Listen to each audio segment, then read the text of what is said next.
소설 무궁화꽃이 피었습니다를 읽어보신 적 있으신가요? 칭찬은 고래도 춤추게 한다라는 책을 읽어보신 적 있으신가요? 아마 읽지는 못했어도 제목은 들어보신 분 많으실 겁니다. 왜냐하면 이 두 책은 모두 상상을 초월할 정도로 많이 팔린 초대형 베스트셀러이기 때문입니다. 그런데 이 두 책엔 또 하나의 공통점이 있어요. 두 책 모두 처음에 다른 제목으로 출판되었을 때는 전혀 주목을 받지 못했었는데, 무궁화꽃이 피었습니다는 플루토님의 행방으로, 그리고 칭찬은 고래도 춤추게 한다는 You Excellent라는 제목으로 출판이 되었을 때는 전혀 빛을 보지 못했는데, 제목을 바꾸어서 다시 출판하자 초대형 베스트셀러가 되었습니다. 제목 바꾼다고 내용 바뀌나요? 안 바뀌어요. 그대로예요. 그런데도 결과는 천냥지차로 달라졌습니다. 그래서 책을 출판할 때 출판사가 다른 건 몰라도 제목만큼은 절대 양보하지 않는다고 합니다. 사실 책을 살 때 그 내용을 읽으려고 사는 거지 제목을 음미하려고 사는 사람 없을 겁니다. 책 제목이 무슨 논문 제목도 아니고 그냥 포장이고 겉모습 뿐일 뿐이에요. 그런데도 출판업을 제목 장사라 말할 정도로 제목의 위력이 막강합니다. 이게 본질이 아니고 그냥 포장이고 겉모습이지만 그게 통하기 때문입니다. 선거 때가 되면 출마자들이 시장을 방문해서 물건 파는 아주머니의 손을 잡고 위로를 건네거나 또는 장애인 시설 등을 방문해서 시간을 보내는 경우가 왕왕 있습니다. 물론 그들 가운데는 정말 서민 경제와 장애인 문제에 대한 관심이 있어서 방문하는 사람들도 있겠지만, 또 개 중에는 아무 관심 없는데도 그냥 가는 사람 있을 겁니다. 그 관심이 없는데 왜 가나요? 그게 통하기 때문입니다. 이미지 메이킹이 되기 때문입니다. 그 통하니까 가지. 그 안 통하면 왜 가겠습니까? 사람은 겉모습밖에 보지 못하기 때문에 자신과 상관없는 이미지도 얼마든지 꾸미고 만들어낼 수 있는 겁니다. 동물은 자신을 위장하지 못합니다. 양의 탈을 쓴 늑대, 그거는 동화에서나 나오는 얘기지 실제 현실에선 불가능합니다.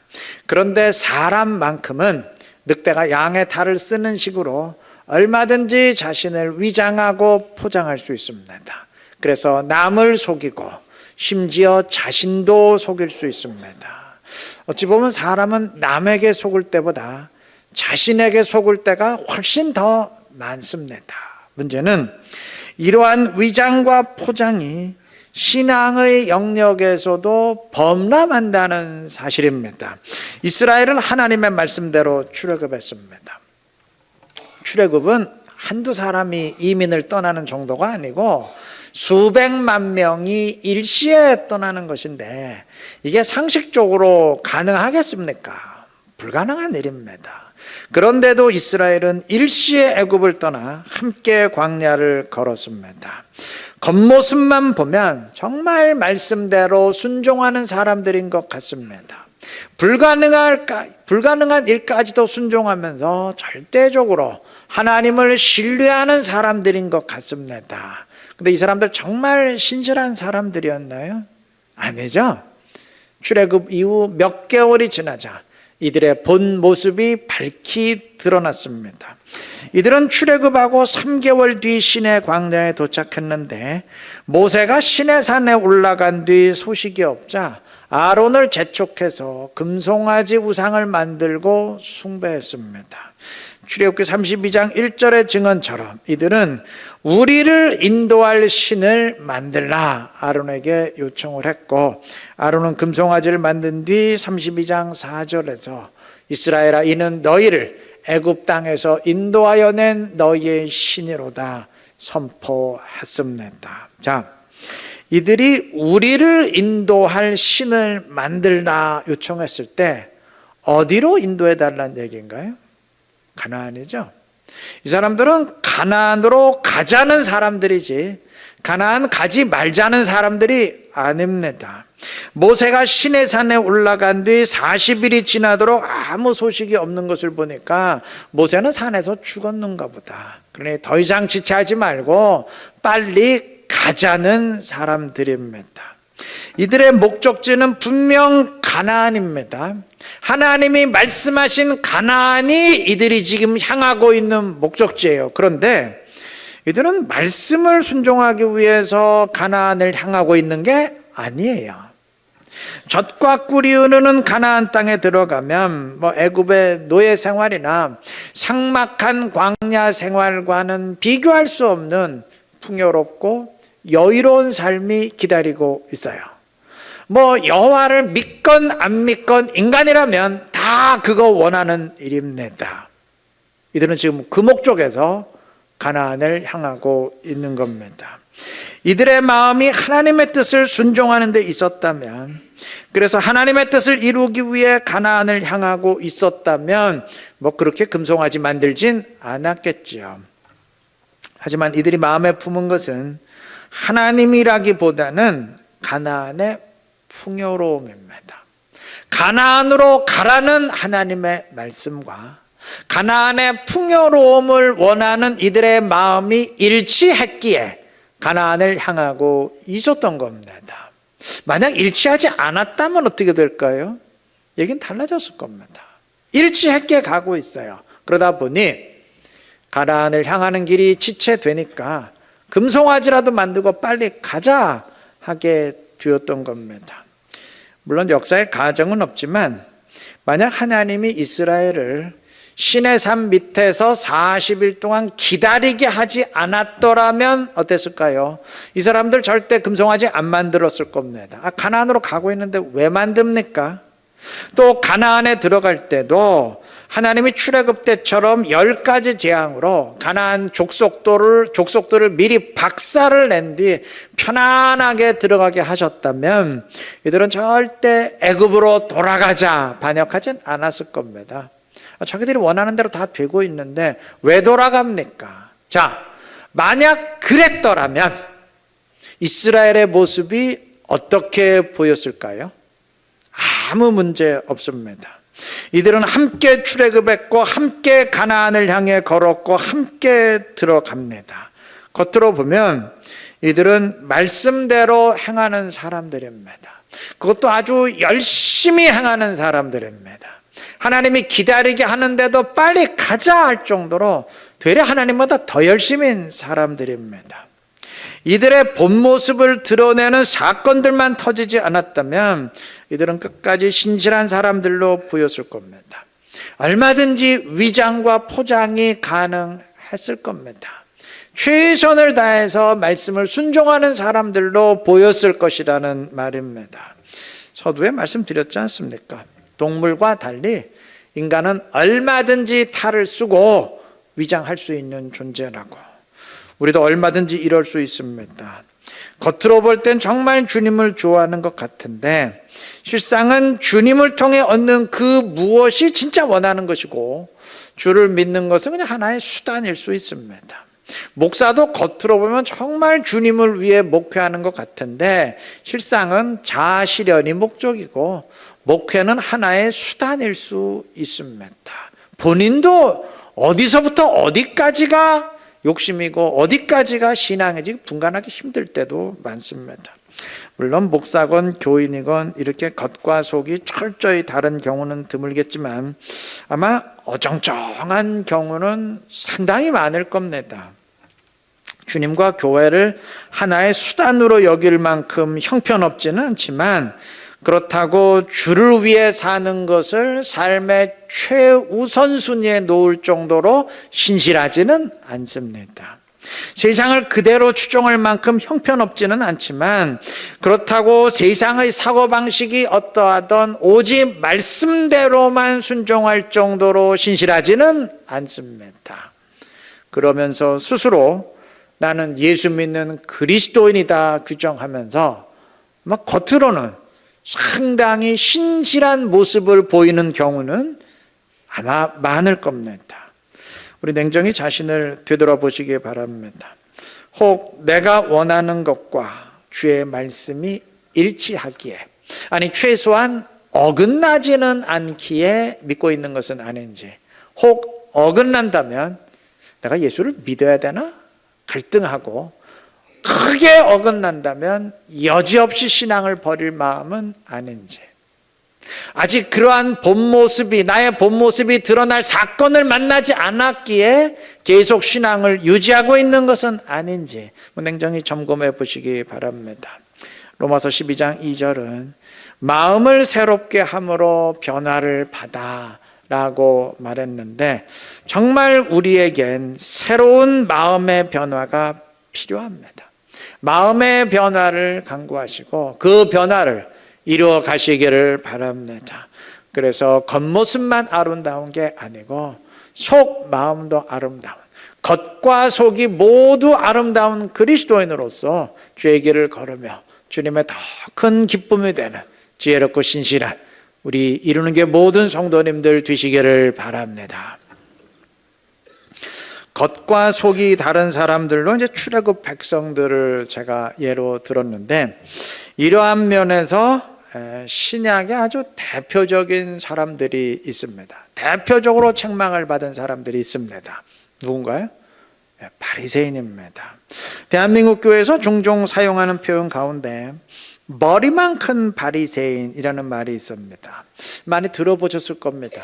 성경 공부에 열심이고 그래서 성경 지식은 있는데 말씀을 행하는 데는 별 관심이 없는 사람들을 폄훼해서 일컫는 말입니다. 그런데 우리가 알기로 바리새인들은 절대 머리만 큰 사람들이 아니었습니다.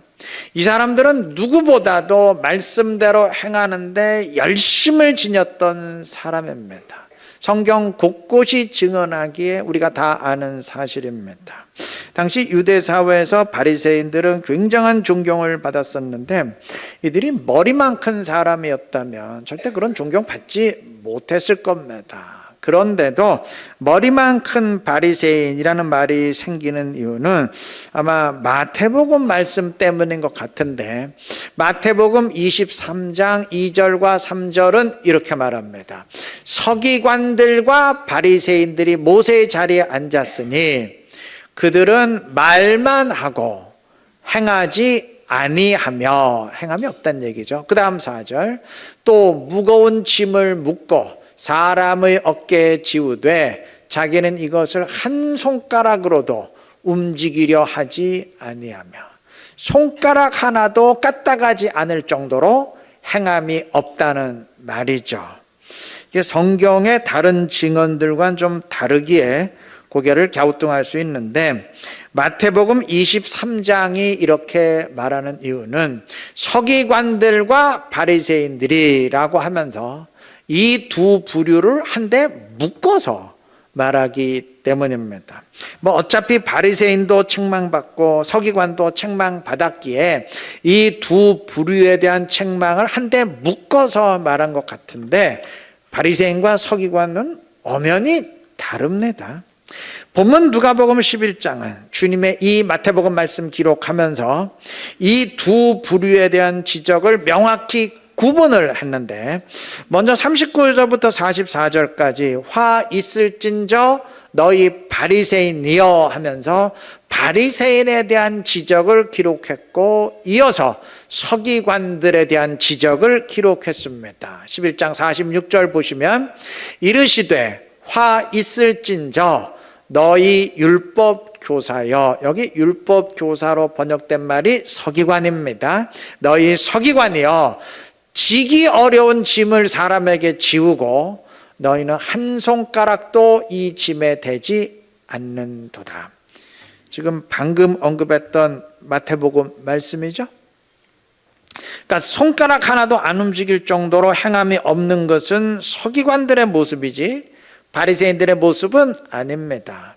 바리새인들이 주님께 책망받은 이유는 행함이 없기 때문이 아니고, 행함은 누구보다도 뛰어난데 이들의 속 마음에 문제가 있었기 때문입니다. 이들은 모두 기도에 힘썼고 모두 철저하게 11조를 드렸고 또 모두 가난한 자들에게 구제했고 금식했고 여하튼 율법의 말씀을 행하는데 철저히 힘썼는데 온전히 하나님을 사랑하는 마음으로 행한 게 아니고 나는 기도하는 사람이다. 나는 이 정도 구제하는 사람이다. 이 정도 수준이 되는 사람이다. 좀 자기를 드러내고 자랑하려는 마음으로 행했어요. 겉모습은 완벽했는데 속 마음이 문제입니다. 주님이 이들을 책망하면서 41절에서 겉으로만 구제하지 말고 안에 있는 것으로 즉 속에서 우러나오는 마음으로 구제하라 지적하시고 이어서 42절에서 너희가 11조는 철저히 드리는데 하나님에 대한 사랑을 버렸다 책망하시는 이유가 그 때문이에요. 겉은 완벽한데 지금 속 마음이 문제다 이러한 의미죠. 자, 여러분 바리새인의 신앙을 점수로 매겨 본다면 여러분은 몇 점 정도 주고 싶으십니까? 이들에겐 남에게 해를 끼치는 죄는 없었어요. 이들이 뭐 도둑질했습니까? 살인을 했습니까? 뭐 사기를 쳤습니까?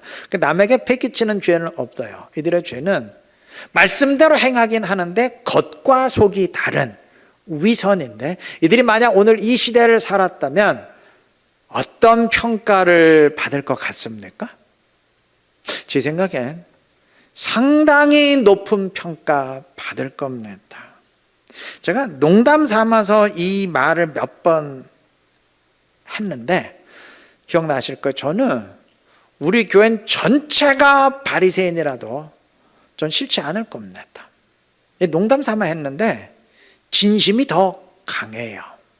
왜 그러냐면은 아니 교인 전체가 바리새인처럼 가난한 자들에게 구제하고 교인 전체가 철저히 11조하고 전부 기도에 열심히 하고 전체가 말씀을 철저히 행하는데 그걸 왜 내가 반대하겠어요? 그리고 이들은 마태복음 23장 15절이 너희는 교인 한 사람을 얻기 위하여 바다와 육지를 두루 다니다가 생기며 이렇게 말할 정도로 산 넘고 물 건너 찾아다니면서 전도에 힘썼는데 아니 교인 전체가 이 정도로 전도에 열심을 내겠다는데 그 목사가 왜 반대를 합니까? 그렇게 안 되니까 문제죠. 그리고 당시 바리새인들은 사람들의 큰 존경을 받았는데 교인 전체가 사회의 존경을 받는다면 대한민국 모든 교회가 사회의 존경을 받는다면 그럼 대한민국 교회 위상 자체가 달라질 텐데 지금 그렇게 되기는 고사하고 그 반대가 되니까 지금 심각한 문제인데 그렇게 된다는데 그걸 왜 목사가 반대하겠어요? 그래도 바리새인들은 자기를 드러내려는 마음으로 행한 것 아닙니까? 하신다면 괜찮아요. 안 하는 것보다는 그렇게라도 하는 게 100배 1000배 낫습니다. 여러분 오늘 교인들의 점수는 지금 바리새인과 똑같은 잣대로 매겨본다면 몇 점 정도나 될 것 같아요? 물론 뭐 사람마다 다르겠죠. 근데 한 가지는 분명합니다. 아마 바리새인보다는 평균 점수가 현격히 낮을 겁니다. 제가 교인 전체가 바리새인이라도 난 싫지 않다 말하는 이유가 그 때문이에요. 아니 20점 30점 수준에서 80점으로 높아진다는데 그걸 왜 반대하겠어요? 할렐루야죠. 간혹 목회자들이 바리새인 하면서 폄훼할 때가 많은데 제 생각에 우리 좀 주제 파악이 우선 되어야 되지 않나 싶어요. 그건 마치 20점 맞은 학생이 80점 맞은 학생을 향해서 야 너는 막 100점에서 아직 20점이나 모자라 하면서 비웃는 것과 같습니다. 이상하잖아요. 여러분 이제 정말 충격적인 게 있습니다. 39절의 증언처럼 주님은 바리새인을 향해서 그 속에 탐욕과 악독이 가득하다 책망하셨습니다. 탐욕스러운 자들. 악독한 자들이라 아주 무섭게 책망하셨는데 이들이 뭔 잘못을 했습니까? 이들이 무슨 사기를 쳤습니까? 도둑질을 했습니까? 뭐 남의 물건을 빼앗았습니까? 빼앗은 거 없어요. 남의 것 빼앗아 자기 주머니에 넣은 적 없어요. 근데 탐욕스럽대요. 이들을 악독하다고 했는데 글쎄 법에 저촉된 일은 하나도 없어요. 그런데 주님은 이들의 죄는 단지 말씀대로 누구보다 열심히 행했는데 온전한 마음을 품지 못하고 좀 순종한 걸 좀 인정받으려는 그 마음이 있었거든요. 딱 그거 하나인데 그걸 향해서 악독한 자들, 탐욕스러운 자들이라 아주 무섭게 책망하셨습니다. 너무하다고 생각지 않으시나요, 여러분? 이게 좀 너무 주님이 과하신 거 아닌가? 그런 생각 안 드시나요? 주님 왜 이렇게 책망하신 줄 아십니까? 주님의 잣대로 평가하셨기 때문입니다. 우리의 기준으로 평가했으면 이런 판단 나오지 않아요. 근데 주님이 지금 주님의 잣대로 판단하신 겁니다. 주님의 잣대는 속 마음까지도 온전해야 되는 잣대입니다. 주님은 마태복음 5장 28절에서 음욕을 품고 여자를 보는 자마다 마음에 이미 간음하였느니라 하셨습니다. 마음으로만 음탕한 생각을 해도 이미 간음한 것이고 속으로만 탐심이 일어나도 이미 도둑질하고 사기친 것이고 증오하는 마음, 죽이고 싶은 마음, 그런 마음만 일어나도 이미 살인한 겁니다. 이게 주님의 잣대예요. 이 잣대로 따지다 보니까 바리새인들이 탐욕스럽고 악독한 자들이 된 겁니다. 그럼 이 잣대를 우리에게 들이대면, 오늘 교인들에게 들이대면 어떤 결과가 나올 것 같아요, 여러분? 전 소망 없다고 생각합니다. 이런 잣대는 구약시대는 없었어요. 그 시절에는 말씀대로 행했느냐 그것만 따졌지 깊은 속 마음까지 따지지는 않았습니다. 구약시대는 무거운 시대고 신약시대는 가벼운 시대다라는 말은 거 몰라서 하는 말이에요. 오늘 이 시대가 더 무거운 시대입니다. 구약시대 같았으면 당연히 1등이었을 바리새인들이 지금 이 시대의 기준으로는 탐욕스럽고 악독한 자들이라는 평가를 받을 정도로 지금이 훨씬 더 힘든 시대입니다. 이제는 행함은 물론이거니와, 이거 행함도 문제인데 이거 행하는 것도 쉽지 않은데 극히 힘든데, 행함은 물론이거니와 그건 기본이고 속 마음까지도 온전해야 되는 시대입니다. 마음까지도 온전해서 마음에서 우러나오는 순종이 있어야 하는 시대입니다. 정말 마음이 정결해야 되는 시대입니다. 감출 수 없는 시대입니다. 이게 가능하겠어요? 여러분, 이런 신앙생활이 가능하겠습니까? 가능합니다. 물론입니다. 당연합니다. 왜냐하면 하나님이 약속하셨기 때문입니다. 하나님이 약속하신 이상 확실하지 않겠습니까? 제가 지금 인용하는 이 구절은 제가 지금 3주 연속 인용하고 있습니다. 에스겔서 36장 26절 27절 다른 말씀들도 있지만 이 한 절만 제가 인용하겠습니다. 또 새 영을 너희 속에 두고, 하나님의 영을 우리 속에 두십니다. 하나님이 성령으로 내 안에 들어오십니다. 그래서 새 마음을 너희에게 주되 너희 육신에서 굳은 마음 제거하고 부드러운 마음 줄 것이며, 우리 안에 인간 욕망에 의한 마음, 완악한 마음, 잘못된 마음, 탐욕스러운 마음, 이거 다 제거하시고 새로운 마음을 주셔서 온전한 심령을 주셔서 어떻게 하시느냐? 또 내 영을 너희 속에 두어 너희로 내 율례를 행하게 하리니 너희가 내 규례를 지켜 행할지라. 하나님의 말씀대로 순종하는 자들이 되게 하십니다. 그래서 온전한 심령으로 순종하는 자들이 되게 해 주시겠다고 하나님 약속하셨고, 지금 그 약속대로 실행하고 계시는 줄 믿습니다.